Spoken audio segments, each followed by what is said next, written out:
the mango grove that I'm visiting today on the show is the original house that Gary Zill had many years ago, where he started many of these different varieties, and it's really cool. We're going to check it out today.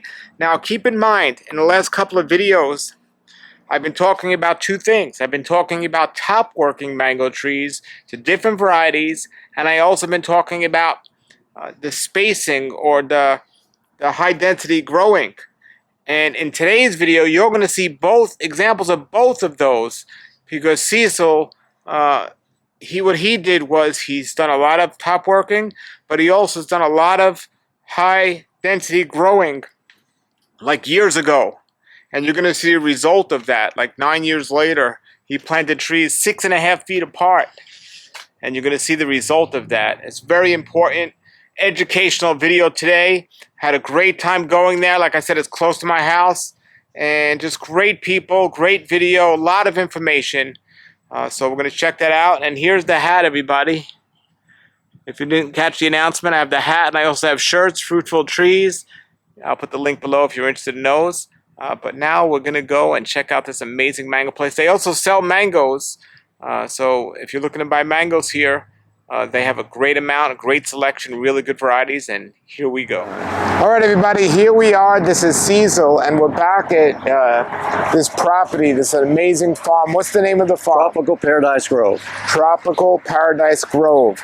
So, Cecil, give us a little bit about the history, because we were here before. I'm going to put the link below, everybody. But tell us briefly, remind us about the history, and then we're going to get an update, because we're right in the middle of mango season. Okay. This history was, the history of the grove is that it was owned by Lawrence Zill and purchased back in 2001, and been converting things since then. When Lawrence added it, he had like 30 varieties of mangoes, a lot of old stuff, and some of it wasn't that good. So what we ended up doing here is converting to a lot of new stuff and adding mangoes also, and did an experiment with ultra high density, which, you know, at this point, you know, it didn't work out exactly as planned. Well, that's great. I want to show you mangoes for the mango season, but let's definitely see, because it's been how many years now since you did the ultra high density? About 8 or 9 years. Great. So now would be perfect to get an update and show us what can happen and how it goes. Right. So, all right, everybody. Now, how big is this property? It's 1 1/3 acres, and we have over 100 mango trees, and we have over 60 varieties. Wonderful, wonderful. And what's your personal favorite variety? Well, I don't have a personal, but I like the orange sherbet a lot. I like the cac a lot. Also, I like Fairchild a lot, and of course Carrie and Angie, you know, those two fall in together. But that's kind of my short list. I'm pretty picky. From your experience, are there 1 or 2 trees you would definitely suggest people in South Florida not grow mango trees? Yes, one for sure, a new variety that has a great flavor, but it's just a terrible producer, at least over in this area, the coastal zone, and that's a lemon zest. I have 4 trees, and I regret having 4 trees because they just don't produce. And another one I don't really like, but it might do well for other people in other areas, is pina colada. I haven't had good luck with that mango producing, and it's a very small mango, only about 6 ounces. Has a good taste, but productive, no. And size is too small in my opinion. On the lemon zest, a lot of people get production, but it all has bacterial black spot. But you're saying you don't even get production at all. Well, I have had poor production. My largest tree has a nice crop this year, and it doesn't have any bacterial black spot. But that could change one year to the next. What people don't realize is if you have a susceptible variety, sooner or later they're going to get the disease, but it can bounce up and down. I have a Kent tree that in the past has never had more than 15% infection. This year it's over 80%. So what happened with the Kent, I don't know, but it's a combination of bacterial black spot and botrytis rot, and the 2 of those really can be devastating. Okay, show us around your amazing trees here. Okay. This is great. This this one happens to be an orange sherbet. Got a few little small dwarf Hawaiians here. Now these are real close together. This is ultra high density. This is basically 10 feet between, and then 6.5 feet.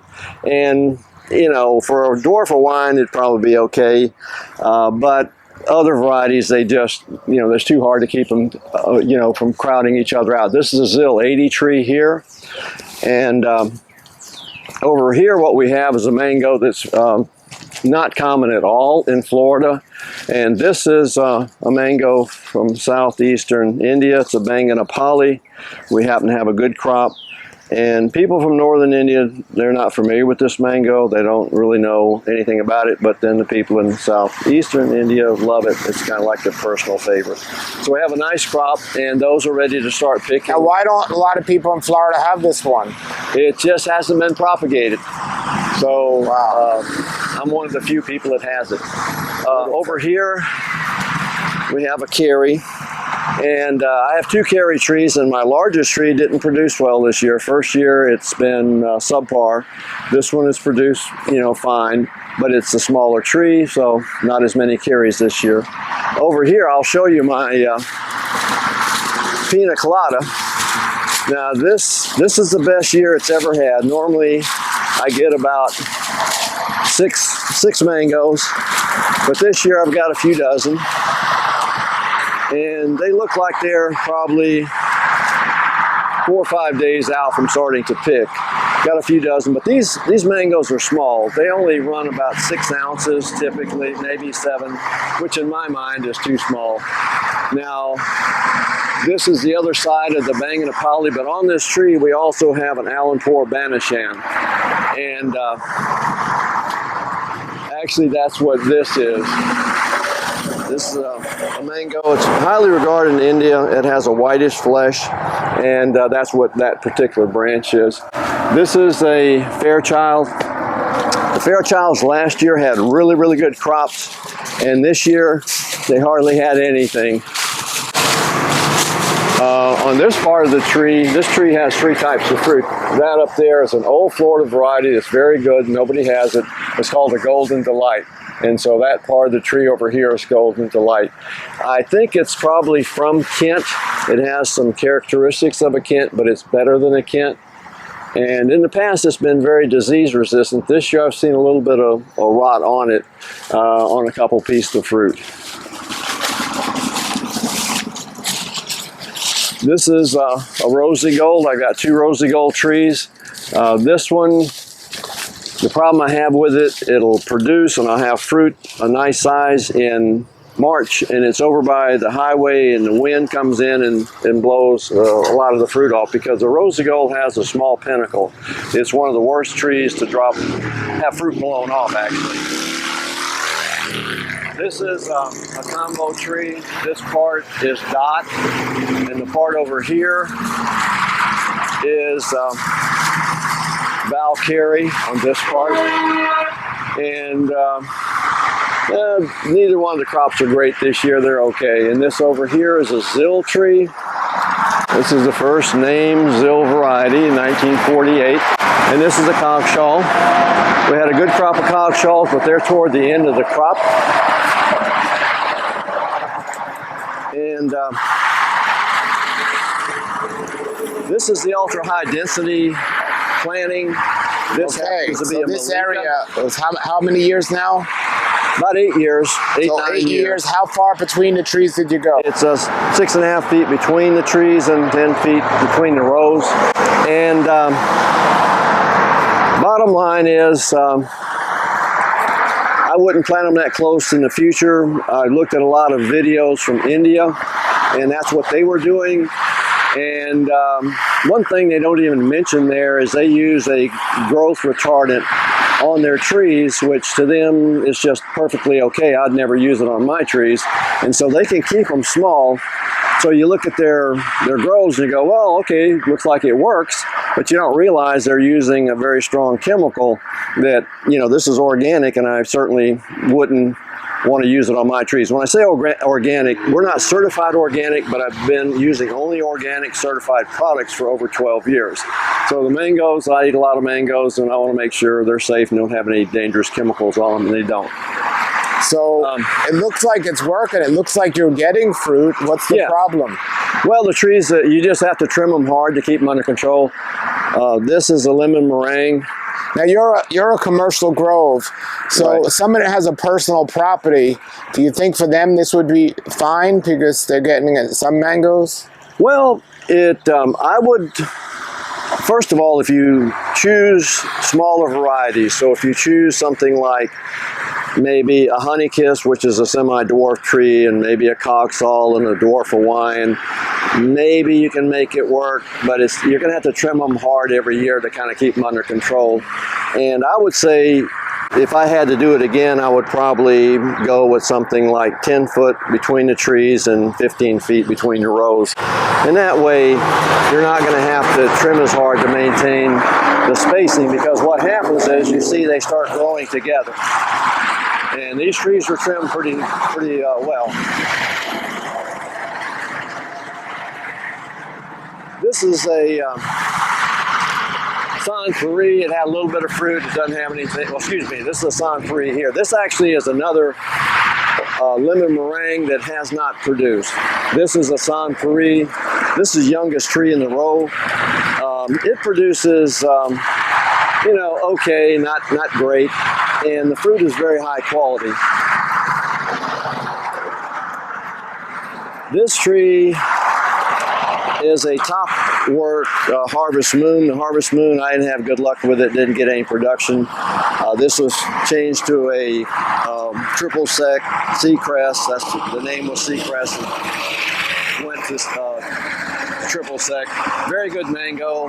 It can't be a good producer, but it's very susceptible to powdery mildew, so you got to make sure you spray it like you should, or the flowers will get damaged. So were you saying these are 6.5 apart, these trees? Yes, yes. This is a let me tell you. This is a Kesar. I've got two Kesar trees together, this one and this one. This one has never produced. This one's produced for a long time. They're not heavy producers, but you get some fruit on them. Now, why do you think this one hasn't and this one does produce? I don't know. I mean, it's actually the larger of the two trees. It's a little more vigorous than the other one, but it just has never bloomed. Now, let me ask you this, Cecil. Mm-hmm.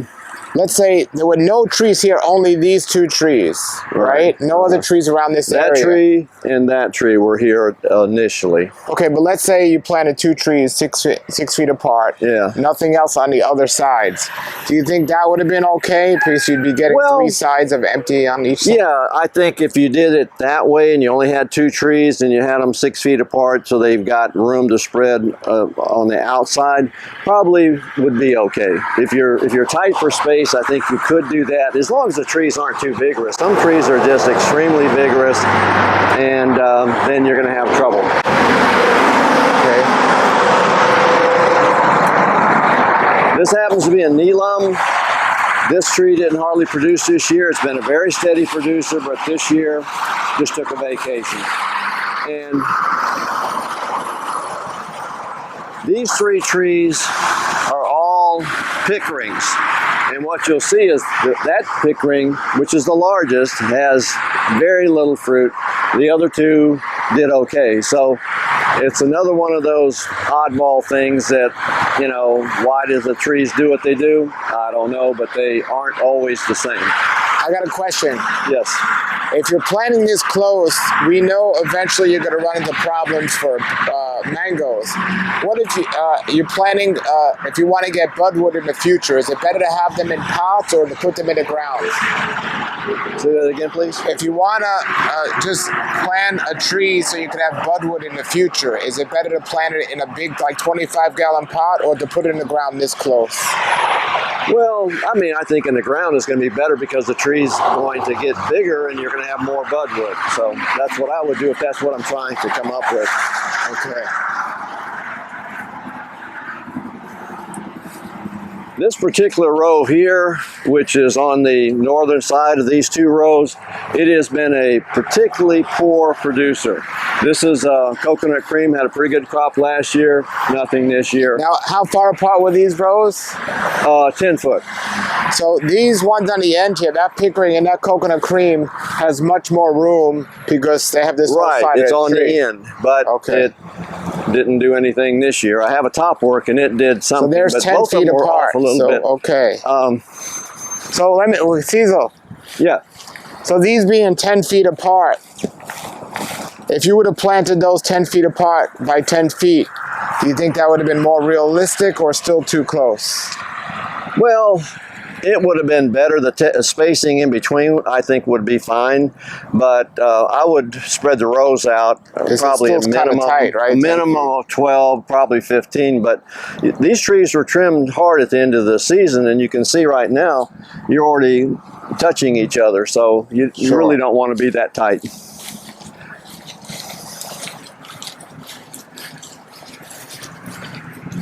These two trees happen to be cotton candies. This is a good fruit, but it does have a little bit of a problem with disease. So far, everything is fine, but the disease normally shows up when the fruit starts getting ripe. These are close. Same distance on all this. But these you don't have any on the side, so this you can get away with it. Right, they're not adjacent to another row, so they got a little more room to spread. This is a Phoenix. It's got a little fruit on it, and I haven't had one of these, so I'm going to try one later today, hopefully. Now at the end here, just to show you, this is a pure honey kiss, and of course this is the smallest tree in the row. So if you're going to, try to go ultra high density, smaller trees are going to be better. And this tree here is a name seedling on this property. It's a Crimson Delight, and real nice mango. Not a great producer. It had more fruit, but a lot of it got blown off by the wind. This is an Adamoya, a Lisa variety. How does that do here? Very good, but it doesn't produce much, and you got to either hand pollinate it or try to keep it a more compact canopy. Now,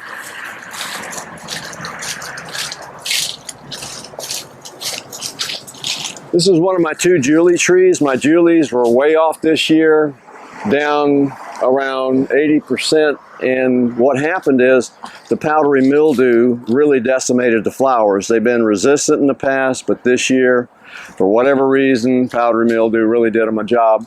Must be a new iteration out there, but crop down, so hopefully we'll do better next year. Now,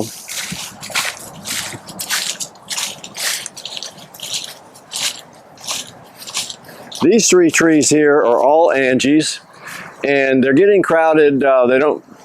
This is west that way, so this tree is getting crowded with the afternoon sun not getting to it, so it's growing more vigorously than it normally would.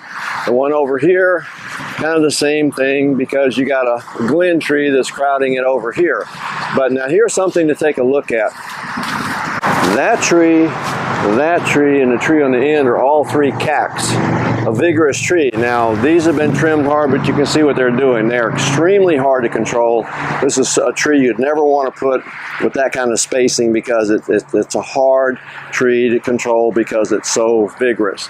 So that's where the selection, if you're going to try to do ultra high density, you really have to understand the growth habit of the tree and try to pick something that'll be this manageable. Is again 6 in the feet. Same spacing, but you can see what's happening, how big these trees are. That one, this one, and this one. You can see how the internodes are so long here. This is a Jakarta. That tree over there's got three types of material on it. It's got, let's walk over there.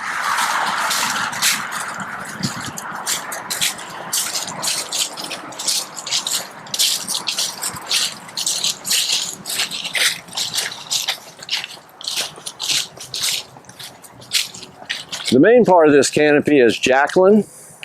Now this part of the canopy here happens to be orange sherbet here. And then that part over there is Pickering. This orange sherbet hasn't even bloomed, and it's because it was getting too much shade. We had a lychee tree over here, which we got rid of, so hopefully it'll get a little more morning sun, but I'm not sure if it's going to change the difference. And I'll show you another top work orange sherbet getting a lot more sun, and I'll show you what the difference is. You got to have a certain amount of sun or the trees just can't bloom. Super Julie, triple sec. That's what there's a little debate about this. Some people call it a guava, and some people call it a Sienta Talone. Two of those there. I personally think it's a Sienta Talone. This is a Spirit of 76 here. This tree got blown both ways during Wilmot. Got blown over that way, and then when the wind changed, it blew it that way, and it broke the root system up really bad, and it's never been the same. So it's a smaller, stays smaller. Now, this is a lemon zest tree, big tree. You can see the fruit. This is the best production I've ever had off this tree, and the fruit is clean. So it could be different next year. It could be infected with bacterial black spot, which it does get, but so far I'm lucky and it hasn't happened. So I'm happy about that. I mean, if people love this variety and they have their own personal property and are able to spray the tree, is it worth having or no, in your opinion? If I wanted something similar to this, what I would go with that's a lot safer is an orange sherbet. The taste is very similar. Production's a lot better, disease resistance better, so I would not plant this tree. And so that's my suggestion. What about lemon meringue? Lemon meringue is fine. Okay. That's fine, but I think the orange sherbet, it's from the mother, that's the parentage, right. I think you get the similar taste profile, but you have a tree that's a little more disease resistant and it's a little more productive. So I would go with the orange sherbet if I wanted to stay in that taste range. All right, over here, this is an Angie, and get that one before it falls off. And this Angie is getting shaded too much. We got a lychee over there, a no mai tai, and a little too much shade. We got this Marcus pumpkin avocado here, so not getting enough sun. But it's loaded. It's got a pretty good crop on it, but I've had to trim it a lot. It grows a lot more vigorously just because it's fighting for sunlight, and so that's kind of what happens. I've got a couple of Valkyries in here. That's a smaller, that's a larger. This is another Rosy Gold. This Rosy Gold normally comes in later than the other one, and I don't have, the problem with the fruit being blown off like the other tree because it's in a protected area. But these Rosy Golds, I normally get them in the middle of March, but the ones in June are a lot sweeter, which is normal. This is a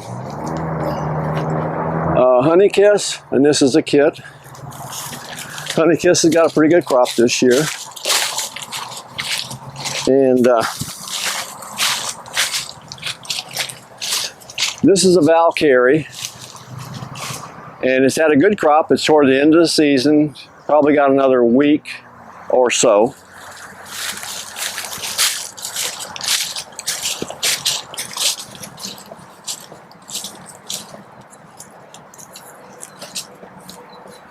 This part of the tree is Kit, and this part of the tree is Honey Kiss. This is my larger Julie. This is a Topwork Julie from before I bought the property. And this is a Van Dyke here. Got a Graham here. How do you like the Graham? The Graham needs to be cut early. Now, this is a Topwork tree. This was a Bombay, but I converted it into coconut cream. This is a mango that is a nice mango, but the production this year is a lot lower than last year, but it's getting a little too much shade over here, and that's the problem. This is my largest carry tree, and for whatever reason, it just didn't bloom that well this year, and the crop is down a lot. Over here, this tree, this part is Golden Delight, and this part here is Pineapple Pleasure. Now over here you got a Zill 80. This tree, this part and this part is Kent, and this part is Angie. Now this is wow, that's Valencia loaded. Pride, and this guy is loaded. It's got probably at least a double, maybe a triple bloom worth of fruit up there. And we're starting to pick just a little bit, but we got a lot of Valencia Pride. Now this happens to be a hatcher, and this is the best crop the hatcher's ever had. Now the hatcher is susceptible to bacterial, actually to botrytis rot, and we've had some that has come off the tree that was infected, but we'll see how it works out. The disease shows up more toward the last week or week and a half of ripening. This is a top work cac, and had a lot of fruit and broke a branch off about a week ago. Had over 100 mangoes on the branch going this way, and it broke it off. So unfortunately that happened. And the other part of the tree is carabao, which didn't even bloom this year. That's what that part is. But this is all cac here. Now,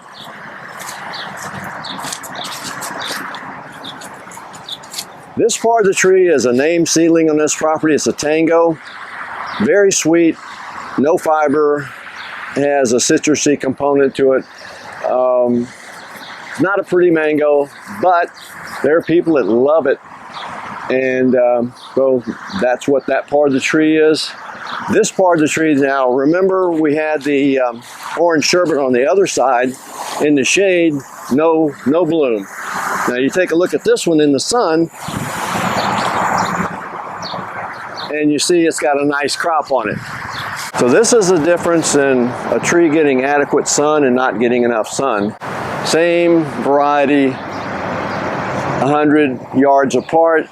This one's getting the good morning sun, got a nice crop. The other one not getting good sun, hadn't bloomed. So that's just kind of the way it works. This part of the tree right there is Wally. That's an old Florida variety. Nice taste, plastic Florida, has a little bit of fiber in it, just a tiny bit, no stringy stuff. But these orange sherbets are actually getting ready to be picked. I saw one up there that needs to be dealt with. So these are starting to get ready to go. Over here, we have an Edward, and the Edward is at the tail end of its crop. And over next to it is a Namdoc Mai. This is Namdoc 1. And over here we have a Duncan. Got another top work Duncan, which has a good crop. This Duncan didn't hardly. Now these were planted many years ago. Yes, so what's the distance here between these? I don't know how many years, but a long time. They were good sized trees when I bought the property 21 years ago, so I'm going to assume they're probably 40-something year old trees. Now this tree over here is a... Do you know the distance between these trees? What's that? Do you know the distance between these trees here? The old timers always did around 25 by 25. That was standard. This happens to be a Bombay.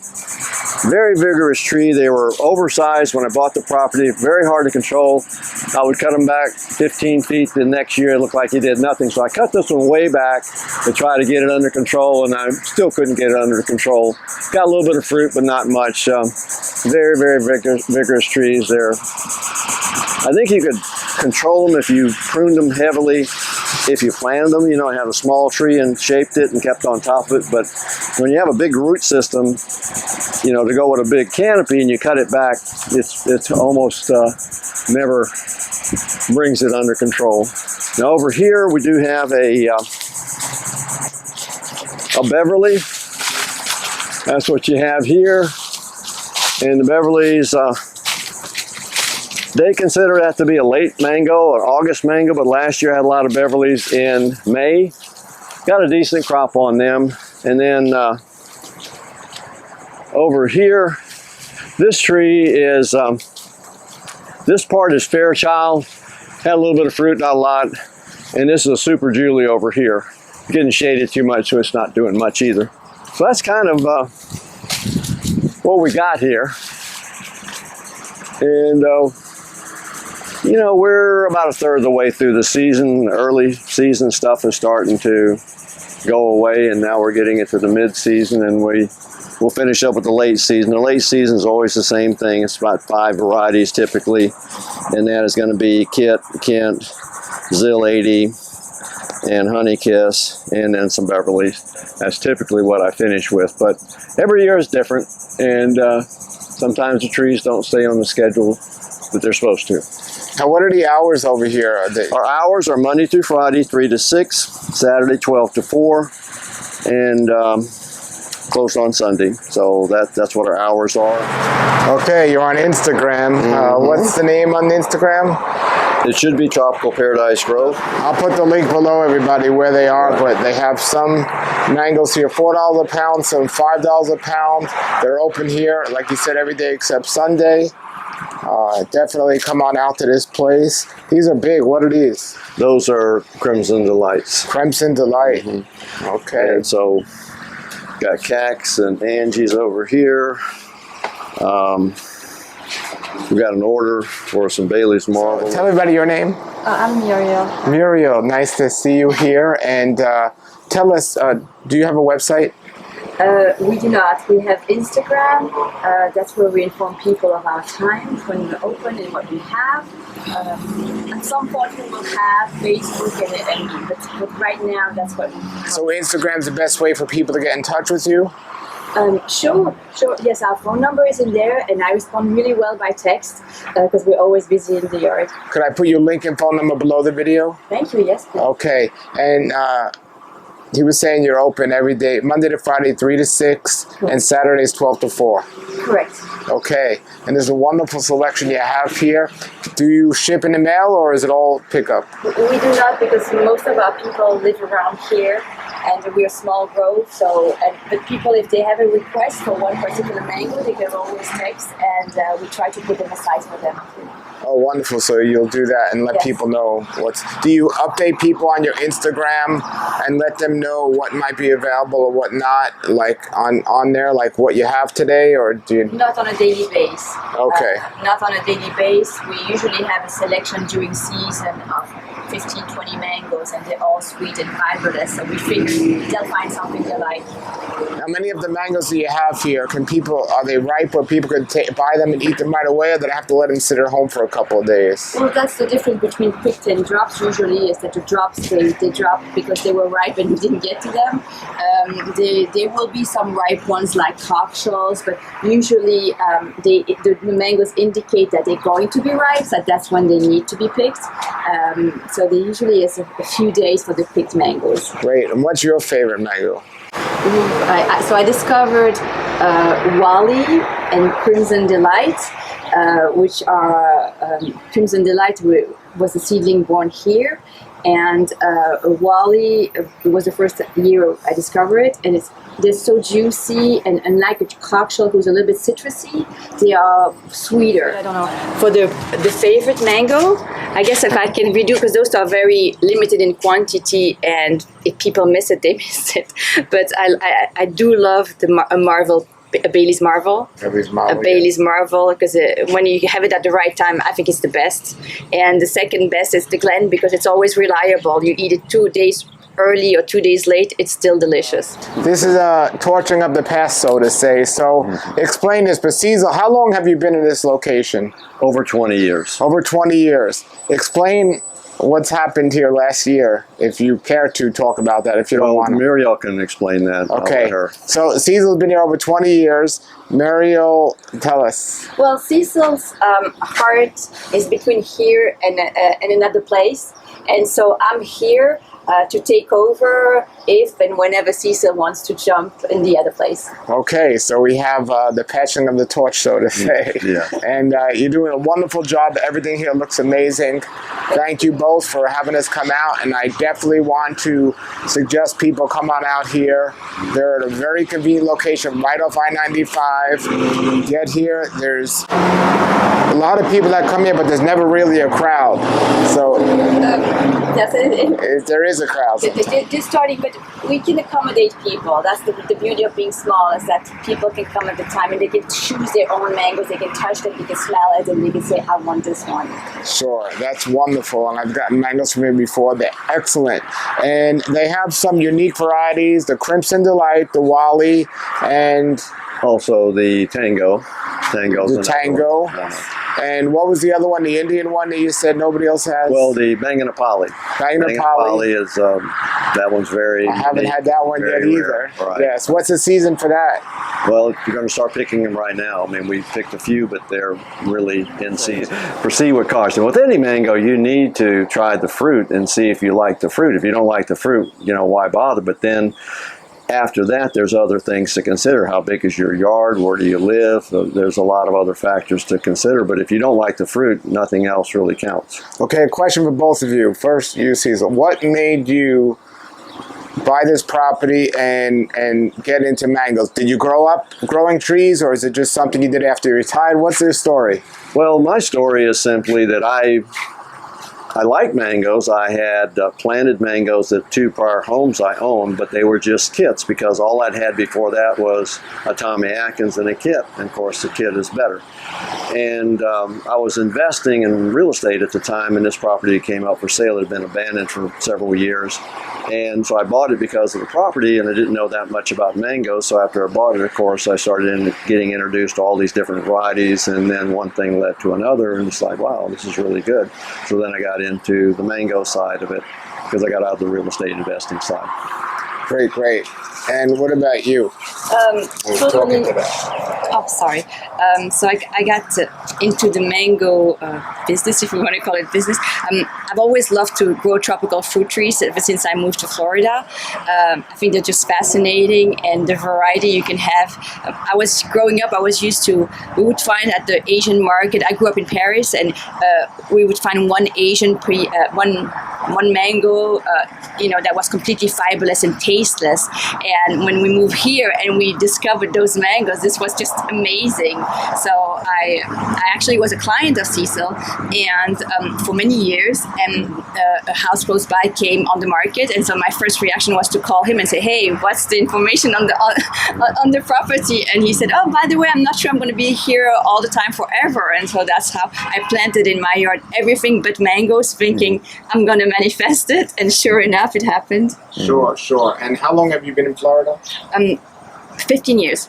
Wonderful. Well, thank you both very much for showing us, everybody. I'm going to put the link below. A wonderful selection here. Definitely get on out, and thank you both again. All right, everybody, an amazing place right in my house. I'm going to put the link below to contact them. I'll put their Instagram page. That's the way to contact them. But they are open 6 days a week, and they sell mangoes, so make sure you stop by the place. They have some pretty unique varieties that no one else has, or at least are really hard to find. So definitely check them out there. And tell them you saw this video and you want to make more videos there, because they have the best of all the places I've ever filmed, the best topics for me to discuss, because they have old trees, they have new trees, they have top work trees, they have high density growing. So they have the combination of a lot of not walking by traffic, but a street traffic versus a big land. Just a great place to do videos. I'm so glad I got to film there, and I look forward to going back there. Great people, and I really hope you enjoyed today's video. And if you did, please share this with others.